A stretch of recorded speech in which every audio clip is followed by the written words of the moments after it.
Hello viewers, good morning. और आज मेरी मॉर्निंग की शुरुआत होती है 4 बजे। मैं उठ गई थी और मैंने अपने स्लोट लगाने शुरू कर दिए थे। सबसे पहले मैंने अपना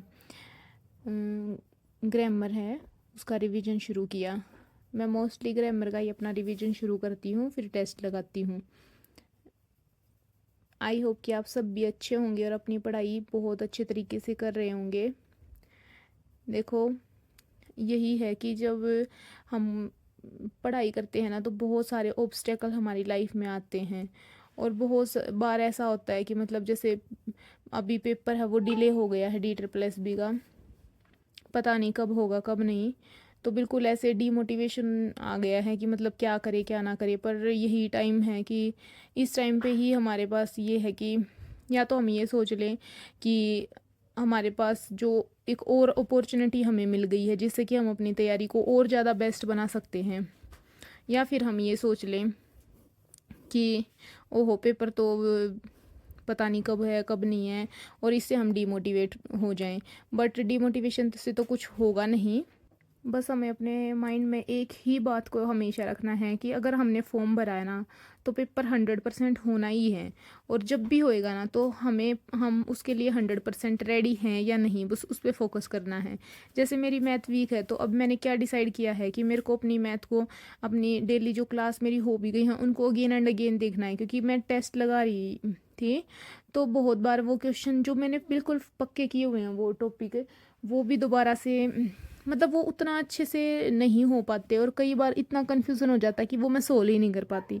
तो कहीं ना कहीं वो रिवीजन की जो कमी है एक, वो मेरे अंदर है, अभी मेरे को फील होती है। और वो सच में हमें अपने जो भी अपनी कमियां हैं ना उनको पहचानना चाहिए। क्योंकि अभी हमें लग रहा है कि पेपर हो जाए पेपर हो जाए पेपर हो जाए, बट जब अगर पेपर की डेट आ गई ना, तो उस टाइम पे हमारे पास कोई दूसरी चॉइस नहीं होती बजाय कि इसके कि मतलब पेपर आ गया है और हमें पेपर देना है। अगर चॉइस है ना, तो बस अभी है हमारे पास कि बस यही टाइम है कि इसमें अगर खुद को और बेहतर बनाया जा सकता है तो हम बना सकते हैं। क्योंकि कई बार अगर करंट से, अब मैं PYQs लगा रही थी 2024 के, तो मैंने देखा कितने सारे क्वेश्चन ऐसे थे जो मेरे करंट का मैंने रजिस्टर बनाया उससे ही हैं। बट उसमें भी कहीं ना कहीं जो 4 ऑप्शन होते हैं उसमें मैं कंफ्यूज हो जाती हूँ। तो कहीं ना कहीं वो लेक ऑफ रिवीजन है। और अभी तो हमारे पास चांस है, अगला चांस कई तो ऐसे हैं जिनके तो आएंगे ही नहीं, एज ही नहीं रहेगी। और जिनके आएंगे भी तो उनको मतलब क्या पता उस टाइम पे जो गोल्डन टाइम पीरियड हमारे पास आज है वो उस टाइम पे ना हो। तो बस यही है कि जो ये मौका मिला है ना, इसमें बिल्कुल 100% करना है, बिल्कुल मोटिवेट रहना है। किसी का मन नहीं करता कि वो सुबह उठे। और यहाँ जहाँ मैं रह रही हूँ किश्तवाड़ में, जम्मू कश्मीर में, तो यहाँ पे तो ठंड भी शुरू हो गई है। और अभी मतलब बारिश हो जाती है बीच बीच में। और सुबह तो बिल्कुल ऐसा ऐसा मन होता है कि बिल्कुल नहीं उठा जाता। बट फिर भी वही है ना कि वो कहते हैं कि सोना तो मरने के समान है। जितना हमने सो दिया, जितना हम सो गए, तो वो एक मतलब ऐसा मृत शरीर है। सोते हम बस आराम के लिए हैं। अगर हम उससे ज़्यादा सो रहे हैं तो इसका मतलब है कि हम अपने जीवन को नष्ट कर रहे हैं। एक स्टूडेंट को ऐसे सोचना चाहिए। मैं ये नहीं कह रही कि सबके लिए ये है, बट एक स्टूडेंट जिसको अपनी लाइफ में कुछ करना है, कुछ बनना है, उसको तो अपने माइंड में ये जो थिंकिंग है वो ज़रूर से ज़रूर रखनी चाहिए। और स्टूडेंट के लिए तो एक वो सबसे अच्छी जो एक कहावत है, काक चेष्टा बको ध्यान स्वान निंद्रा तथेव च अल्पहारी गृह त्यागी विद्यार्थी पंच लक्षणा। कि हमें कोए की तरह, कौवे की तरह चतुर बनना है, बुगले की तरह हमारा ध्यान होना चाहिए, और कुत्ते जैसे हमारी नींद होनी चाहिए कि हमारा अलार्म बजे और हम उठ के बैठ के पढ़ने लग जाएं। रात को अपना एक लिमिट में खाना चाहिए। क्योंकि होना चाहिए हमें कि पढ़ाई करनी है। और जैसे हमारी फैमिली है, हमारा जैसे मेरा बच्चा भी है, वो मैं ऐसा नहीं मैं उसका ध्यान नहीं रखती या उसको भी स्टडी करवानी होती, सब कुछ करवाना होता है।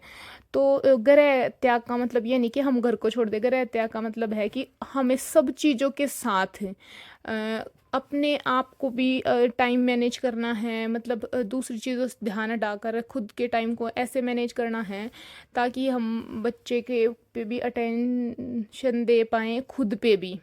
ठीक है, हर चीज़ के साथ हमें ये नहीं है कि अपनी चीज़ों को छोड़ देना है। अच्छे से मतलब मैं एक मैनेजमेंट के साथ वुमेन तो इतनी पावरफुल होती है, वो तो पता नहीं क्या क्या मैनेज कर सकती है। तो हमें बिल्कुल भी खुद को कम नहीं आंकना है, बिल्कुल अच्छे से अपने स्टडी पे, हर चीज़ पे फोकस रखना है। और मैं उम्मीद करती हूँ कि इस वीडियो से आपको कुछ ना कुछ हेल्प मिली होगी, मैं ये उम्मीद करती हूँ। तो इसी तरीके से फ्रेंड्स अच्छे से पढ़ते रहें, और पेपर है, अब नहीं हुआ तो कभी ना कभी तो पक्का होगा अगर फॉर्म फिल किया है तो। और अपना मेहनत करते रहें, अच्छे से पढ़ते रहें, और एक दिन सक्सेस है वो ज़रूर हमारे पास आएगी, और अगर हम मेहनत कर रहे हैं तो। तो इसी के मेरा जो टेस्ट है उसमें अगर स्कोर अच्छा नहीं आया तो इससे डिमोटिवेट तो बिल्कुल नहीं होना है, बल्कि खुश होना है कि शायद जो पेपर में अगर गलत हो जाता वो हमारा मॉक टेस्ट में गलत हो गया तो ज़्यादा अच्छा है। और जो गलतियाँ होती हैं ना वो शायद ज़्यादा हमें याद रहती हैं, बजाय कि जो ठीक होते हैं वो तो चलो इतना नहीं, पर जो गलतियाँ आती हैं और उनको ज़रूर अच्छे से नोट डाउन ज़रूर करें। जो भी आपकी गलतियाँ हो रही है ना उसको आप अपने रजिस्टर में कहीं भी ज़रूर से नोट डाउन करें, और सभी के साथ याद रखें कि भगवान ने वुमेन को अलग से एक पावर दी है, तो उसी को यूज़ करें। Thank you.